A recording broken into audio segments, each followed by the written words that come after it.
നടുക്കുന്ന ക്രൂരതയുടെ ഒരു വാർത്തയിലേക്കാണ്. പ്രായപൂർത്തിയാകാത്ത പെൺകുട്ടിയെ കൂട്ടബലാത്സംഗം ചെയ്ത് ഗർഭമലസിപ്പിച്ചു.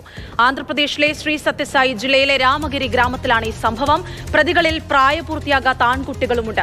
ഈ വിവരം ഗ്രാമത്തിലെ മൂപ്പനെ അറിയിച്ചെങ്കിലും അയാളും പെൺകുട്ടിയെ പീഡിപ്പിച്ചു എന്നുള്ള ഏറ്റവും ദാരുണമായൊരു സംഭവമാണ് പുറത്തുവരുന്നത്. KB ശ്രീധരനുടെ വിശദാംശങ്ങളുമായി.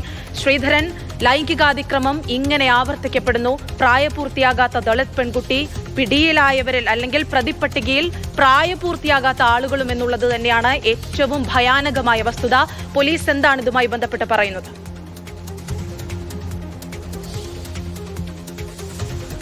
അനശ്വര, തീർത്തും ഞെട്ടിക്കുന്ന സംഭവം തന്നെയാണ്. അതായത് 15ഓളം ആളുകളാണ് ഈ പെൺകുട്ടിയെ പീഡിപ്പിച്ചിരിക്കുന്നത്. പോലീസ് നൽകുന്ന വിവരമനുസരിച്ച് അതിൽ 6 പേരെ പിടിച്ചിട്ടുണ്ട്.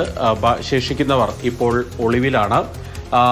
ശ്രീ സത്യസായി ജില്ലയിലെ രാംഗിരി എന്ന് പറയുന്ന ഒരു ഗ്രാമത്തിലാണ് ഈ സംഭവം.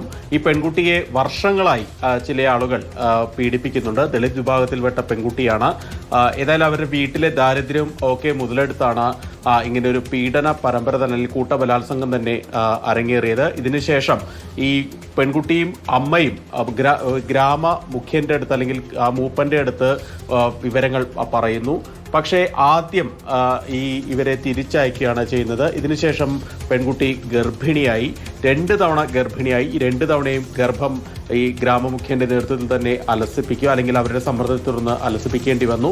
തുടർന്ന് വീണ്ടും പരാതിയുമായി ചെല്ലുമ്പോഴാണ് ഈ ഗ്രാമമുഖ്യൻ, ഏതാണ്ട് 50-ലധികം വയസ്സുള്ള ആളാണ്, ഇയാൾ ആ പെൺകുട്ടിയെ ലൈംഗികമായി പീഡിപ്പിക്കുന്ന ഒരു സ്ഥിതി ഉണ്ടായത്.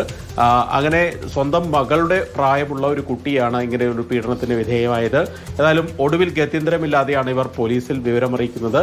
ഇതിന് പിന്നാലെ 6 പേരെ പിടികൂടിയിട്ടുണ്ട്. അതിൽ ചില ആളുകൾ പ്രായപൂർത്തിയാകാത്ത ആളുകളുണ്ട് ഈ പ്രതിപട്ടികയിൽ എന്നുള്ളതും ഞെട്ടിക്കുന്ന സംഭവമാണ്.